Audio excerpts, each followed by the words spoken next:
Eu não sei se o grupo chama as meninas e a música Xibombom ou se o grupo chama Xibombom e a música chama as meninas. Mas eu acho que o grupo chama as meninas. E a música... Eu acho que é só Xibombom. A gente vai checar depois. Salve simpatias! Meu nome é Bernardo Alac, esse daqui é o Biologia e hoje a gente vai falar um pouquinho mais de citologia. A gente já falou na outra aula de citologia sobre a membrana plasmática, os componentes e por aí vai, algumas das funções que a membrana plasmática tem. Hoje a gente vai focar em uma, a gente vai falar sobre transporte pela membrana. Por quê? Se a membrana plasmática está delimitando toda a minha célula, tudo que entra e tudo que sai da célula passa pela membrana plasmática. E não só passa, a membrana plasmática que faz esse controle, que seleciona o que vai entrar e o que vai sair da célula. É o que eu chamo de permeabilidade seletiva.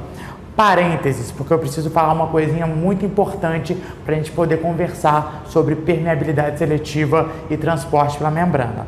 Primeira coisa, conceito de soluções. Lembra que eu tenho um solvente e um soluto. O soluto é o que está diluído no meu solvente, tá? Geralmente, o meu solvente vai ser água. Ainda mais quando a gente estiver falando de célula, de citologia, que o ambiente intracelular e extracelular é predominantemente aquoso, tá? O outro ponto que eu preciso falar é que eu vou estar sempre usando termos do tipo hipotônico, hipertônico, isotônico. O que é isso? Sempre que eu comparo duas soluções, eu posso comparar qual que está mais concentrada e qual que está menos concentrada. A menos concentrada eu vou chamar de hipotônica. A mais concentrada eu vou chamar de hipertônica. Quando eu tiver duas soluções com a mesma concentração, eu chamo de isotônico. Então, gravou esses conceitos de concentrações e soluções? Ótimo, então agora a gente pode falar do transporte pela membrana. Eu tenho basicamente dois tipos de transporte pela membrana plasmática: o transporte passivo e o transporte ativo. Diferenças entre ele: o transporte passivo ele ocorre sem gasto de energia. Quando eu falo gasto de energia, eu estou falando de gasto de ATP. Lembra que o ATP é a molécula energética da célula, é a moeda energética da célula. Toda vez que uma célula gasta energia, ela vai estar gastando ATP. Então, o transporte passivo não gasta ATP, certo? Segundo ponto do transporte passivo, ele sempre vai ocorrer a favor do gradiente de concentração. O que isso quer dizer? Quer dizer que ele tende ao equilíbrio. Ou ele vai pegar o soluto do mais concentrado e jogar para o menos concentrado, ou seja, o soluto do hipertônico e joga para o hipotônico, ou ele vai pegar o solvente do hipotônico e jogar para o hipertônico para dissolver o soluto. Eu sempre estou buscando o equilíbrio, eu quero balancear as duas soluções, certo? Tranquilo? Legal. Tipos de transporte passivo que eu tenho. Eu tenho, primeiramente, difusão simples. São substâncias que conseguem atravessar a membrana plasmática diretamente. É basicamente o que vai acontecer com gases, tá? O oxigênio e o gás carbônico conseguem passar diretamente pela membrana através da difusão simples. Sempre do meio mais concentrado para o meio menos concentrado. Então, a difusão simples transporta soluto, tá? Segundo, difusão facilitada. Também é soluto, atravessando a membrana do meio hipertônico para o meio hipotônico.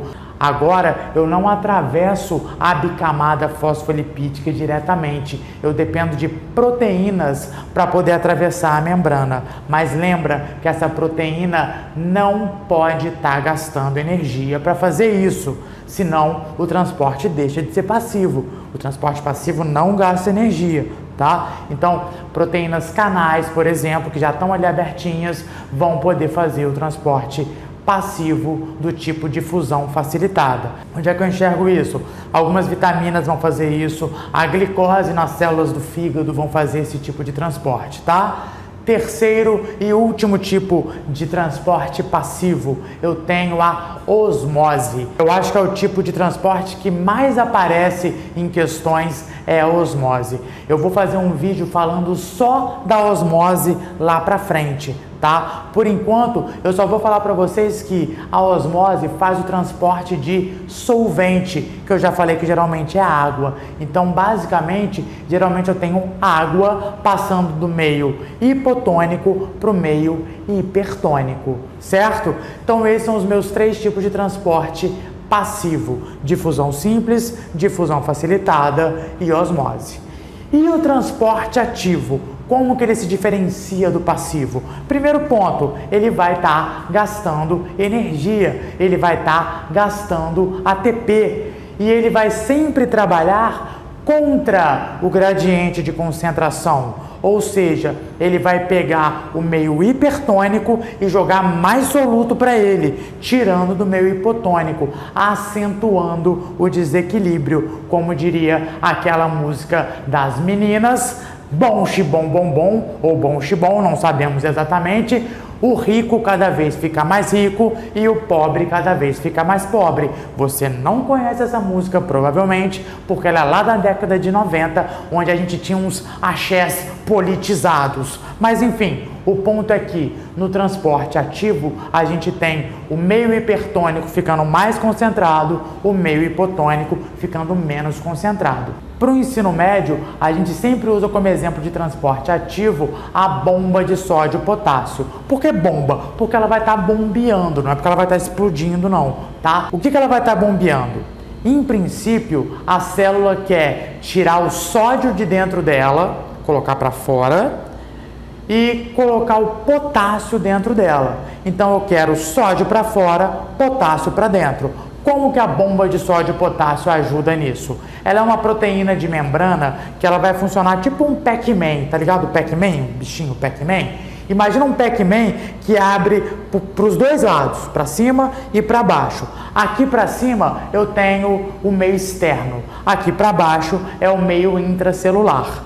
Toda vez que essa proteína abre para o meio externo, ela pega potássio, que está fora, e o sódio que está dentro da proteína, ela descarta no meio externo. Aí ela fecha. Quando ela abrir para o meio interno, ela vai colocar dentro da célula o potássio, que ela pegou lá de fora, e vai pegar sódio de dentro da célula. Fecha, abre, libera sódio, pega potássio.